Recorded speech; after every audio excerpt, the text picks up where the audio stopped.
Hello and welcome to the interview here on France 24. My guest today is Tom Catena. He's an American surgeon, a Catholic missionary, and he was one of the founders of the Mother of Mercy Hospital, which is located in the Nuba Mountains in Sudan.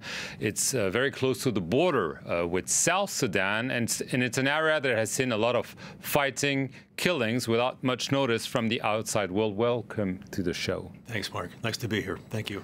I want to begin with the situation in Sudan. We're seeing, we might say, an unprecedented wave of protests and discontent against the president. Omar al-Bashir has been here since 1989.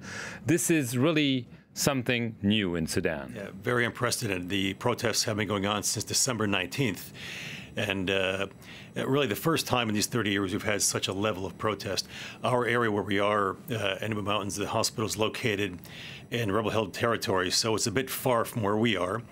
However, the outcome of these protests, and if the regime is toppled, will have a big effect on Nuba people. Right. I mean, those were initially bread riots, as we called them, but clearly they were about more than this. Yeah, the bread riots, where the price of the subsidies were taken off bread, the price went from 1 to 3 Sudanese pounds. That protest quickly developed into a protest against the regime and a call for regime change by the people. Do you think regime change is a real possibility in Sudan? I think it is. I mean, we always have a bit of skepticism, but I think it's a possibility, yes. And then the main question is what's going to happen after that. Right. I mean, this comes essentially from an economic crisis. Some are tracing it back to the partition of the country back in 2011. South Sudan became an independent country with much support from the West, especially from the United States. It cut off a lot of revenue for Sudan. Was this maybe a mistake? To have two countries, both of them are in severe crisis. We just spoke about Sudan, but South Sudan is also in a very difficult situation. Yeah, I guess hindsight's always 20/20, and the original vision of John Garang, who was the SPLA leader, was a Dinka, was killed. His vision was a unified Sudan, and I think in hindsight that would have been a much better option for everybody. Once the partition happened, Sudan lost 75% of its revenue from the oil, and that's really what's been a major player in the economic crisis of today in Sudan. Right. Just before we get to your work and your journey to the Nuba Mountains, this region has also seen a lot of repression from the central government. What's the situation right now? Well, our situation in Nuba, again, we're firmly ensconced in rebel-held territory. So Khartoum was having an active war against us. We're still in a state of civil war since June 2011. So air bombardments, artillery shelling, ground offensives, all that sort of stuff has been our existence for that many years. In the north, there's been a lot of repression of everyday people, both in the workplace, repression of religions other than Islam. There's been a lot of repression of journalists. They were thrown in jail. There's been no evidence of human rights in Sudan. Right. So I want to get to your story. How does one go from living in the U.S., go to the Nuba Mountain, help start a hospital there, and stay those years despite very, very difficult circumstances? Well, I first came to Africa in 2000, so it's been 19 years today, actually. It was when I came to Africa, and I went there as a medical missionary, and that's what I still do to this day. And when I was in Kenya, I kept hearing about this Sudan, this conflict in Sudan, and the problems there and how difficult the life was. And I really thought that this would be a place I'd like to go, really help these people there, get started somewhere and get involved in a project or a hospital and get started from the ground up. And the opportunity came. The bishop of the El-Obeid diocese, which is in Sudan, was building this hospital. I contacted his office, which was in Nairobi, and a couple years later, we opened up the hospital in Sudan and been there ever since, 10.5 years ago. I mean, in terms of the medical landscape, it's pretty much a desert, and you're the only hospital for how many people? We have about 1 million people as our catchment area, and we're the main referral hospital. There are now a couple of smaller hospitals there, but for the referral hospital for surgical treatment, any kind of advanced medical care, we're the only option for the people there. Right, and as I said, it's a region that has seen a lot of fighting that's still very tense, and there have been very, very difficult times where the hospital was targeted, where you were targeted, and you were told by locals, leave. Right. Well, there was one incident now when the Civil War first started in June 2011, where I was told by my sponsoring agency that I was supposed to leave. All the other expatriates left except for the sisters and the priests. And I, along with the sisters and priests, felt in good conscience we could not leave. We had to stay there and take care of the people. There were two other instances after that, over the past 7, 8 years, when we were told by the local government that it wasn't safe, we had to get out. And we all opted to stay and take care of the patients there. Were you physically targeted at some point? Well, I don't know. I mean, the place where I lived, it was bombed, or just actually the rocket sailed just overhead my little house that I was staying in and landed about 20 yards away. And I think, looking at that situation, I think it was targeted by the Sudan Air Force. By the Sudanese Air Force? Why?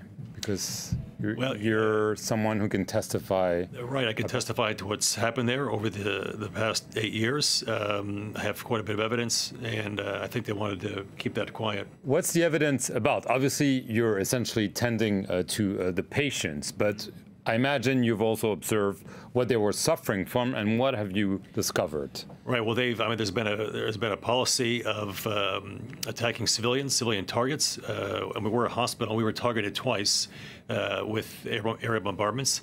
Another small clinic was targeted on 2 different. That's a war crime. That's a war crime, and there were multiple bombardments, both artillery shelling and air bombardments of civilians. And I've got lots of pictures of civilians wounded and killed by the air bombardments in areas where there was no military presence from the rebels. And, I think this is something which Bashir and Ahmed al-Haroun, the former governor of South Kordofan State, current governor of Kordofan, they were indicted by the ICC, and those indictments still stand. So I think it's one of the reasons why they're very hesitant to step down. Right, but they could also see you as someone who was maybe collecting evidence against them.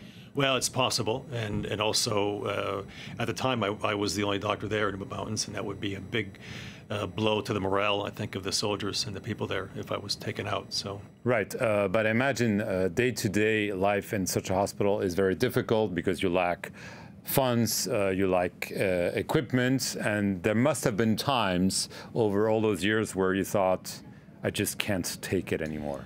Yeah, I mean, that comes up about once a day, especially early in the morning. We get up and you see the line of people you have to get through. We, in fact, we lost all of our donors about 1.5 years ago. Why is that? Well, it was the main reason was that we didn't have the administrative capacity to do the paperwork and do the evaluations, the monitoring, the accountability for the funds. We couldn't file the reports for these big donors, and they dropped us. The work we were doing hadn't changed. We were accounting for everything. We were doing great work, and yet we couldn't document on paper. We couldn't do the reports that the big donors wanted, so they dropped us. That was around the same time that I was awarded the Aurora Prize. This was in 2017. Can you just explain what it is, very briefly? Right. So Aurora Prize has been given out for 3 years. It's one of the main arms of the Aurora Humanitarian Initiative. It's been there since 2015, started by 3 Armenians. And the goal of the prize is to highlight the work of kind of small, unknown people on the ground doing the job. So I was the second laureate. Maggie Berenkitse from Burundi was the first, and then Chao Long is the most recent laureate. He's from Myanmar. So this award comes with $1.1 million, and the idea is you take the prize and you name up to 3 organizations to give that money to. Right. And the idea is that money doesn't necessarily come back to your organization, but in this case, some of it this helped you. Helped us tremendously. We're open today because of that. Right. Your Catholic faith, obviously, South Sudan was created also with the support of lots of Christians, powerful ones. In the U.S., it plays a role, obviously, in what you're doing. Right. Right. So I think the work in Sudan is extremely interesting, but it's exhausting. And I think without that faith, at least for me, Without my faith and my belief that God is with us, I don't think I could be able to continue with that work as long as I have. It's been 10.5 years, and I plan to continue for much longer. You plan to stay there? Yes, I do. Right, but do you understand that for some people, a white Christian missionary going to a country where there are lots of Muslims could be seen as yet another evidence that the West, especially the Christian West, wants to weaken the Muslim world? Right, sure. I understand that, but I think the way I see it, I'm there quietly to do the work of Christ, and I'm not there, forcing people to convert to Christianity or kind of even impose my beliefs on others. I'm there to show the love of Christ to the people there, and they can do with it what they will. But that's how I see it. The interesting thing with the Nuba people is the population there is probably about half Christian, half Muslim, a very mixed population. And I think it's one of the few places in the world where it's not an issue. I married 2.5 years ago. My wife is a Nuba. Her father, who's deceased now, her father was Muslim. Her oldest brother's Muslim. Her father's was a polygamist. He married 2 wives. Both are Christian. My wife is Christian, the other siblings are Christian, and it's not an issue with anybody in the family. And that's how it is for pretty much all of Nuba. It's really not an issue there. I think they can show people how to live together without disturbing each other. Okay, well, on this message of peace and optimism, thank you very much, Tom Catena, for coming on the France 24 set, and thank you for watching this edition of The Interview.